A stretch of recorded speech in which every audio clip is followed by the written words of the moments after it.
S big five not 5 story ಯಾವುದು ಅಂತ ನೋಡೋಣ. ಮೊಟ್ಟೆ ಆಯ್ತು, ಪಾರಿವಾಳ ಆಯ್ತು, ಇದೀಗ ಕುದುರೆಗಳ ಸರದಿ ಶುರುವಾಗಿದೆ.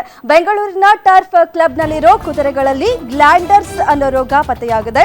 ರೇಸ್ ಕೋರ್ಸ್ ಬಳಿ ಇರುವ ಟರ್ಫ್ ಕ್ಲಬ್ನಲ್ಲಿರೋ ಕುದುರೆಗಳಲ್ಲಿ ಈ ರೋಗ ಪತ್ತೆಯಾಗಿದೆ. ಈ ಹಿನ್ನೆಲೆ ಬೆಂಗಳೂರಿನ ಈ ಕ್ಲಬ್ನ ಸುತ್ತಮುತ್ತ 2 ಕಿಲೋಮೀಟರ್ ವ್ಯಾಪ್ತಿಯಲ್ಲಿ ನಿಷೇಧಾಜ್ಞೆಯನ್ನ ಜಾರಿ ಮಾಡಲಾಗಿದೆ. ಕುದುರೆ, ಕತ್ತೆ, ಹೇಸರಗತ್ತೆ ಈ ಪ್ರಾಣಿಗಳ ಚಲನಗಳಿಗೆ ನಿರ್ಬಂಧವನ್ನ ಹೇರಿ ಡಿಸಿ ಆದೇಶವನ್ನ ಹೊರಡಿಸಿದ್ದಾರೆ.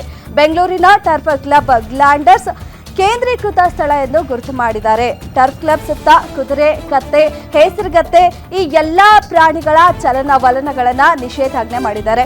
ಮೆರವಣಿಗೆ ಸಂದರ್ಭದಲ್ಲಿ ಕುದುರೆಗಳನ್ನ ಮೆರವಣಿಗೆಗೋಸ್ಕರ ಕೂಡ ಬಳಸ್ತಾರೆ. ಶುಭ ಕಾರ್ಯಗಳಲ್ಲಿ ಈ ಕಾರ್ಯಗಳಿಗೂ ಕೂಡ ಕುದುರೆಗಳನ್ನ ಬಳಸೋ ಹಾಗಿಲ್ಲ ಅಂತ ಜಿಲ್ಲಾಧಿಕಾರಿ ಜಗದೀಶ್ ಅವರು ಆದೇಶವನ್ನ ಹೊರಡಿಸಿದ್ದಾರೆ.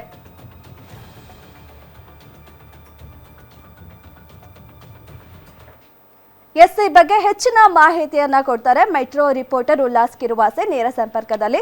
ಸರ್, ಎಸ್ ಏನು ಡಿಸಿ ಅವರು ಆದೇಶ ಹೊರಡಿಸಿದ್ದಾರೆ ನಿಷೇಧಾಜ್ಞೆ ಹೇರಿ, ಈ ಆದೇಶದಲ್ಲಿ ಏನೆಲ್ಲ ಅಂಶ ಒಳಗೊಂಡಿದೆ ಸರ್? ಧನುಶ್ರೀ, ಈಗಾಗಲೇ ಟರ್ಫ್ ಕ್ಲಬ್ನಲ್ಲಿ ಕುದುರೆ ರೇಸ್ ಆಗ್ತಾ ಇರುವಂಥದ್ದು.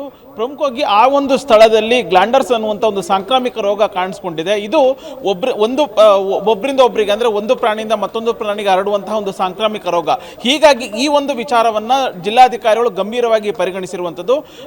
ಟರ್ಫ್ ಕ್ಲಬ್ನ ಸುತ್ತಮುತ್ತ 2 ಕಿಲೋಮೀಟರ್ ವ್ಯಾಪ್ತಿಯಲ್ಲಿ ಹೇಸರಗತ್ತೆ ಆಗಿರ್ಬೋದು, ಕುದುರೆ ಆಗಿರ್ಬೋದು, ಕತ್ತೆ ಈ ಎಲ್ಲ ಪ್ರಾಣಿಗಳ ಚಲನವಲನಗಳ ಮೇಲೆ ನಿಗಾ ಇಡಬೇಕು ಅನ್ನುವಂತಹ ನಿಟ್ಟಿನಲ್ಲಿ ಪಶುಸಂಗೋಪನಾ ಇಲಾಖೆ ಅಧಿಕಾರಿಗಳಿಗೆ ಸೂಚನೆಯನ್ನು ಕೂಡ ಕೊಟ್ಟಿದ್ದಾರೆ.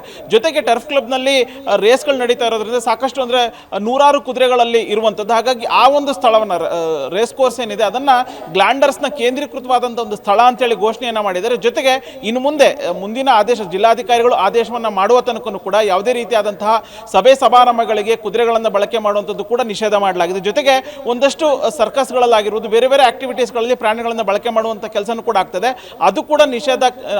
ಅದನ್ನು ಕೂಡ ನಿಷೇಧ ಮಾಡಬೇಕು ಅನ್ನುವಂಥ ನಿಟ್ಟಿನಲ್ಲಿ ಈಗ ಜಿಲ್ಲಾಧಿಕಾರಿಗಳು ಸೂಚನೆಯನ್ನು ಕೊಟ್ಟಿರುವಂಥದ್ದು. ಧನುಶ್ರೀ, ಓಕೆ, ಥ್ಯಾಂಕ್ ಯು ನಿಮ್ಮೆಲ್ಲ ಮಾಹಿತಿಗೆ.